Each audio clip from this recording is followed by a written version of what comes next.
something that I think has really helped me. I'm not afraid to ask questions of what are you trying to get out of this play? What's your vision for the play? What's our vision for maybe the plan?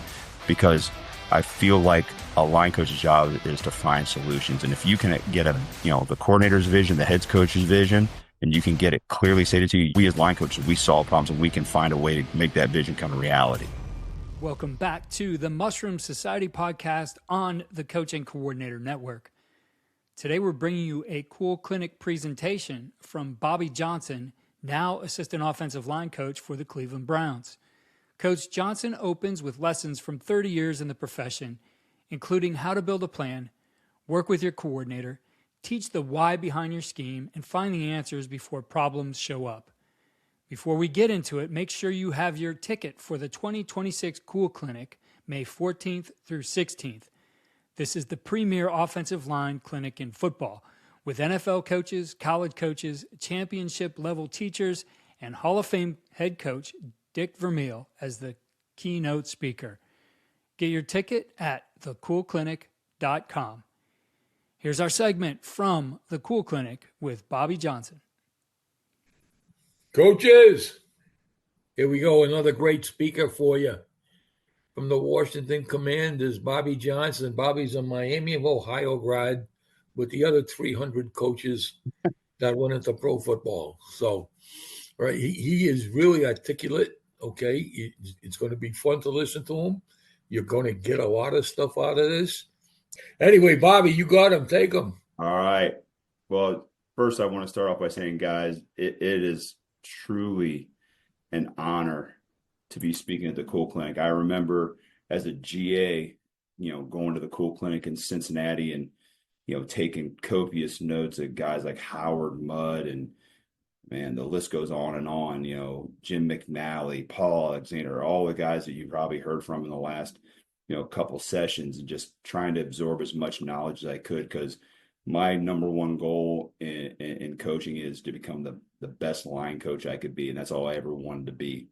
So I consider myself very fortunate, and I consider this clinic to have a building block in my career. So some of the things I'm going to talk about, and I'll share my screen here. A little bit of it at the beginning is going to be just some philosophical thoughts. And, one of the things that I always try to do when it comes to these clinics is try to give you something to walk away with, some kind of nugget that applies to you. Because one of the things that, can you guys see that? Yeah, I'll assume that's a yes. You got it. You got it. Yes, you're good, Coach. Good. So I always want to give you guys something that fits wherever you're at. One thing that I always, kind of as I got into my career and going to clinics was seeing something that maybe didn't fit my players or the scheme, or I couldn't walk away with that nugget that I could use. So just some things that have really shaped over the last, this past season was my 30th season coaching. So getting into like more of what the meat and potatoes of this whole thing's going to be about. And really, like up there, it says marrying multiple polar schemes into your game plan. That just happens to be the scheme that I'll highlight here. But when we start game planning, we start looking at like, okay, how are we going to attack this defense? This is just kind of a streamlined version of some things that we start looking at, how we're going to formulate our plan. And the first thing, we kind of tackle is like, what personnel groupings can we present that gives us advantageous personnel matchups? Now, at our level, a lot of times you're going to get, is the defense a match team? And what I mean by that, hey, you put 11 personnel out there, you're going to get nickel. You put 12 out there, you might get base, and so on and so forth. But sometimes it might be, hey, if we put 12 personnel out there, they'll give us big nickel. We'll take a linebacker off the field and put a third safety in. Some of them will just play true nickel, where that's a slot corner in there. Which ones of those personnel groupings give us good matchups, all right, where we have an advantage? Or do they present desirable defensive structures and alignment? You'll get teams that they're base under, and you're like, wow, some of these runs I don't like versus under front. All right. But then you roll out 11, 20, personnel, and they'll go nickeling, and they're an over structure in nickel. Okay, well, I like these schemes versus over. Well, if I want to run this scheme and it's good against this defense, I want to get them in over, and so on and so forth. Sometimes we get teams that, hey, in 11 personnel with a certain tight end, and they have nickel bear, all right, or cub or whatever you call it in your program. But if we go 11 personnel with this other tight end in, they're straight nickel. Okay, well, that gives us a structure we want. So that's kind of where we start off at. And then next, it's like what formations, alignments, motions, shifts.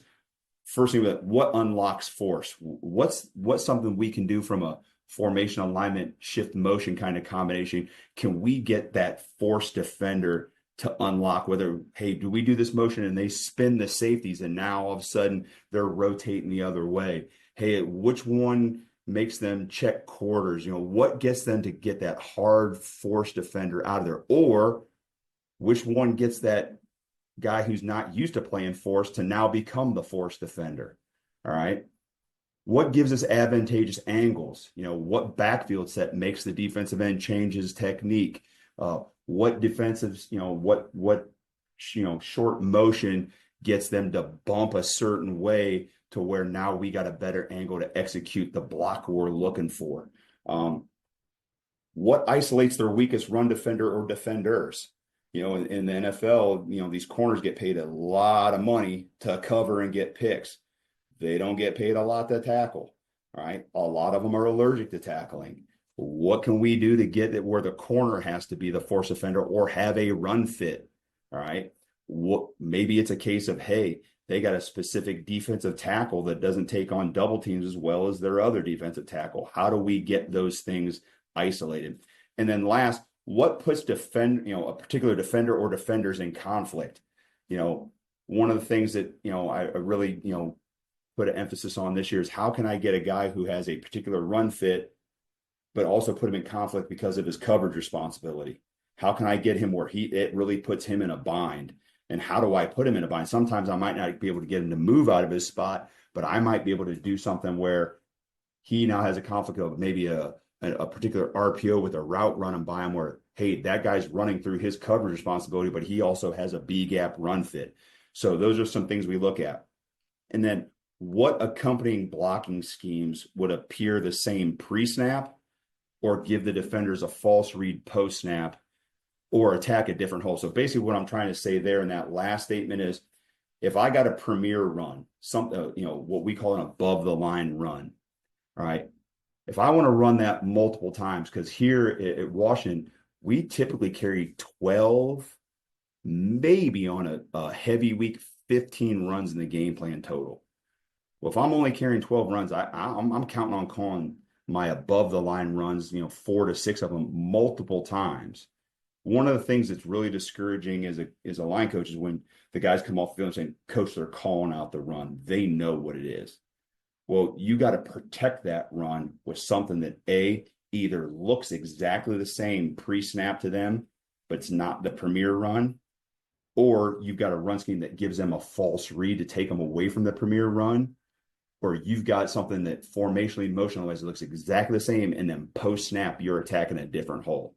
And I know those things seems, pretty kind of no duh statements, but you'd be surprised how many times that guys get caught in that rut of, well, this is my favorite run. This is the best run we have. And hey, we're just going to keep running and we're going to pound rocks until it cracks. Well, in this league in particular, and I know, and everybody listening to this, they've got really good teams in your, your conference, your division, whatever it may be. And if you think you're just going to keep doing the same thing over and over, more often than not, that doesn't work unless your players are just so much better than everybody else's, which I've not had the fortune of that. I've had some really good players, but in the National Football League, there's just so many good players that anybody can win on any given day that you've got to do your homework to make sure that you can protect those premier runs. So what I'm going to do, if there's no questions on any of those points, and if you guys got questions on those points later on, or you want me to go back to a slide or hey, get in touch with me and I can give you those points,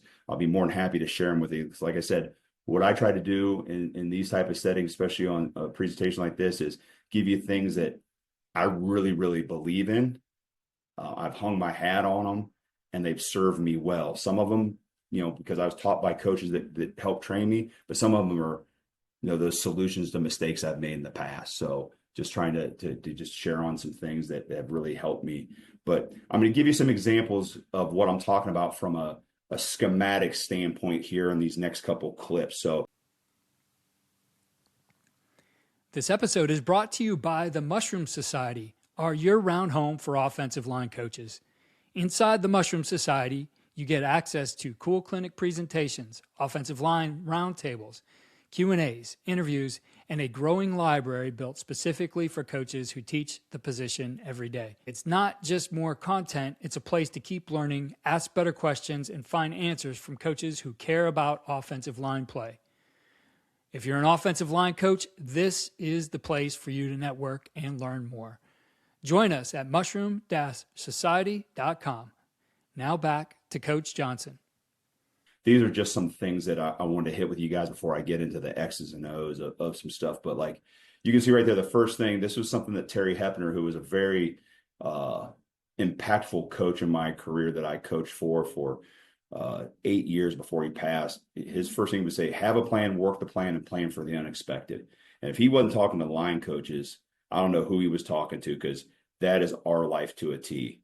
You have a plan, you work it, but you're always trying to have a contingency plan for something. You never want to have an unscouted look pop on you and you don't have an answer for your players. And that's something that I've really applied wherever I was coaching, whatever position I was coaching. That was something I really try to live by is, hey, have a plan, work the plan, but man, be prepared and don't try to mitigate the surprises.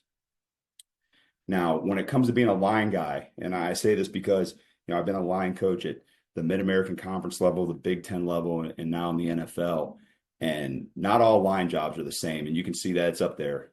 But have a very clear understanding of what the head coach's expectations, the offensive coordinator's expectations of you and your role and your corresponding responsibilities. I can tell you, just in my career in the NFL, being a line coach at multiple spots, they're not all the same. They are not. They can vary drastically across the board. But once you get that clear understanding of what their expectations and what your responsibilities are, know what those are and do your job that way.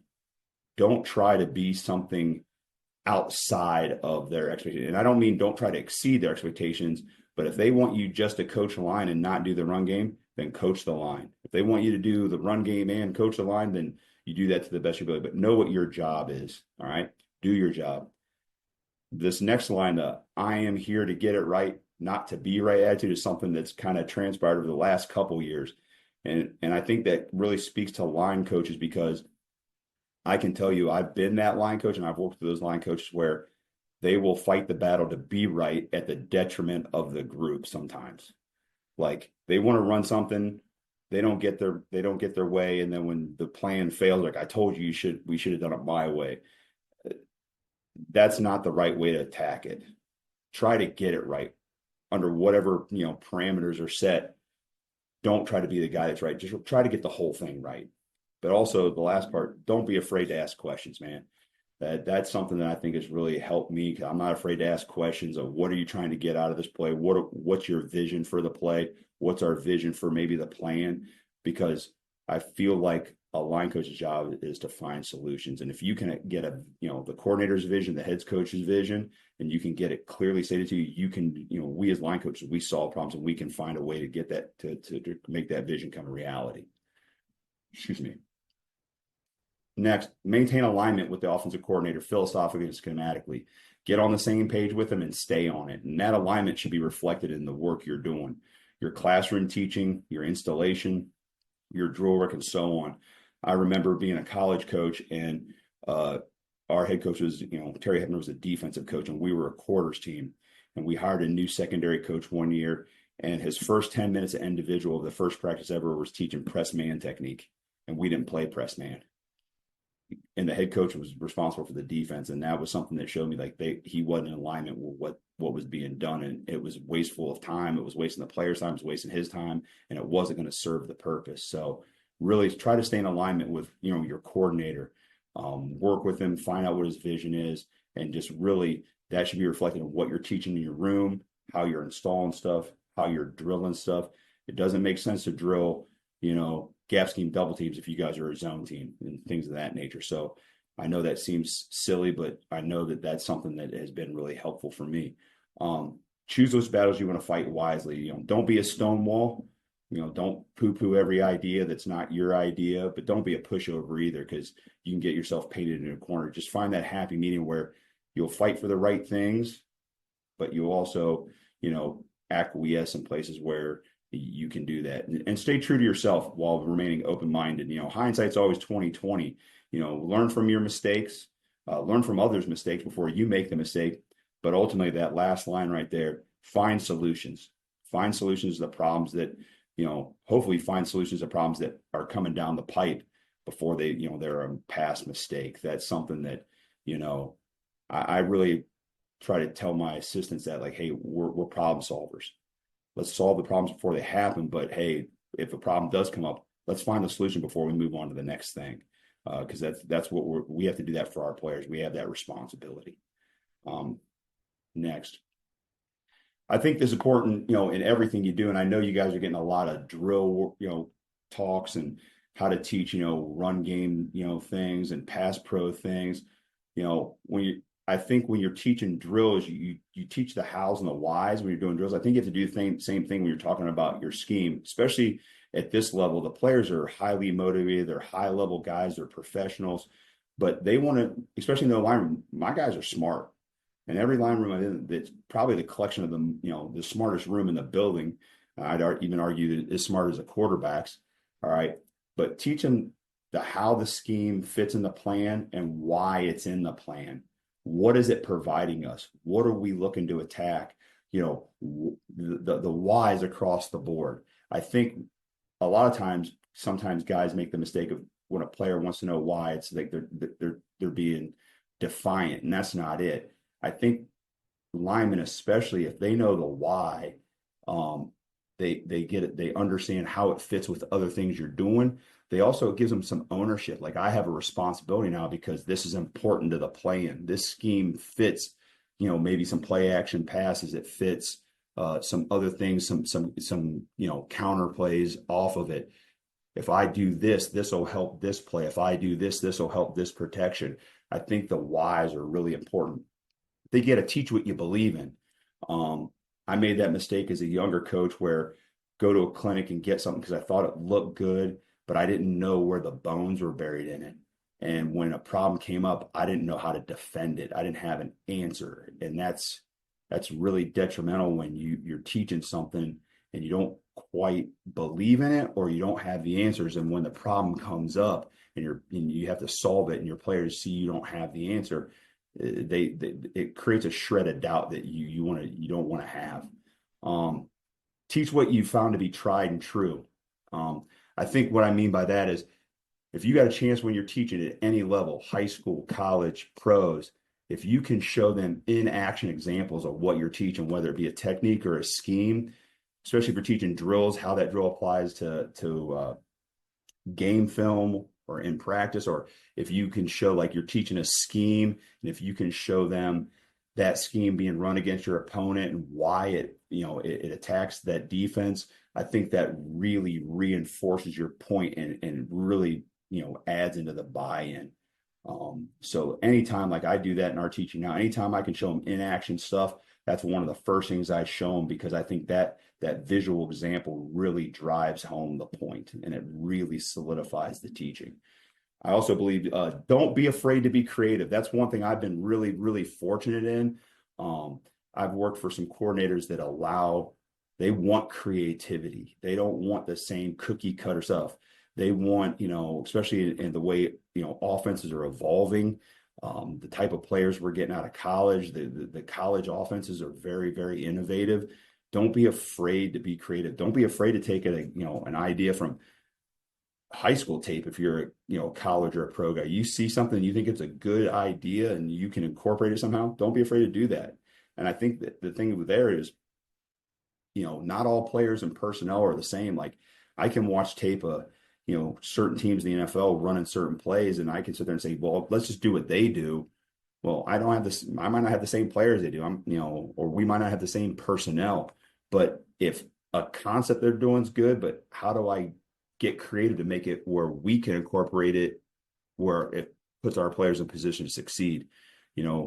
How can I maximize our players and our personnel's strengths and minimize their weaknesses? I might be able to take a concept I see, but I might have to do it out of different personnel grouping or a different formation or something like that. But I think, when you're creative, it helps you stay a little bit ahead of the curve. So don't live in a box. That's something I think us line coaches can, fall into, just living in that box. I think you got to really work to master the entire offense. I think my time as a tight ends coach in college and the NFL really helped me learn overall football, the formations and the motions and the adjustments and how defenses react and what's their coverage responsibility and how can I put a guy in conflict, or some I'll get to later, but learn to utilize all the tools that offensive systems provide to you.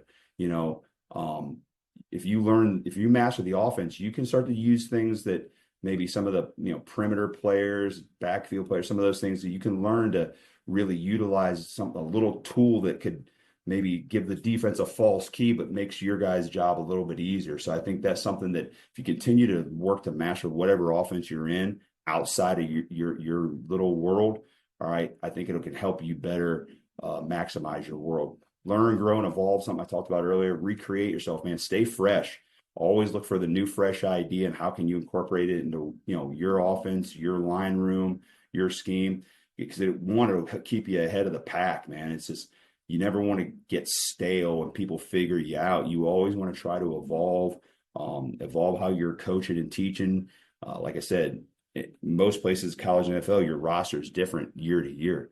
In the NFL, like we were in the off season and we're in, voluntary, and we got 90 guys on the roster. Well, a year ago, only 30 of those guys were sitting in the room.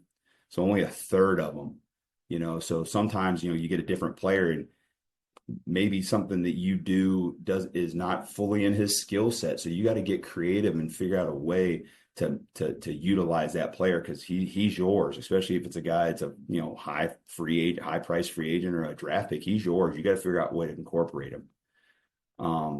This next thing, good ideas, no rank. And that's Jim Caldwell. I had the pleasure of working for him 1 year in Detroit, and he said that in a staff meeting, and that really resonated with me because I remember being a young coach and maybe having an idea, and because of my title, the idea kind of got shoved to the side. And that's something that I believe in wholly. Like, hey, at the end of the day, we're trying to win, and just because a guy's title shouldn't discredit his idea. So point being there is, man, listen to everybody's ideas. The next point of having 2 eyes, 2 ears versus 1 mouth, so you can watch and listen twice as much as you talk sometimes. And I think if you do that, you can sift through maybe a guy's title or where the idea is coming from and just truly listen to the idea and really find that there's a lot of good resources. Jim Caldwell used to say, use all your intellectual properties. We got a lot of coaches on our staff, a lot of smart coaches.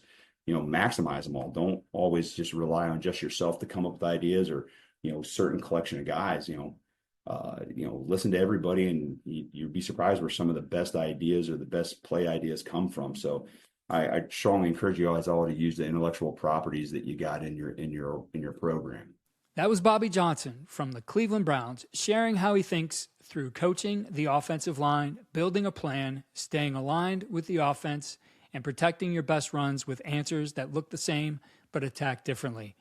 If you want more presentations like this, join us for the 2026 C.O.O.L Clinic, May 14th through 16th. You'll hear from NFL coaches, including Super Bowl champion John Benton of the Seattle Seahawks, top offensive line coaches like national runner-up Alex Mirabal from the Miami Hurricanes, and some of the best teachers in the game.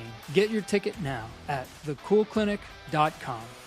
Follow all we're doing on the Coaching Coordinator Network at coachingcoordinator.com Follow the C.O.O.L Clinic on X at the C.O.O.L Clinic, and follow me on X at Coach K Grabowski.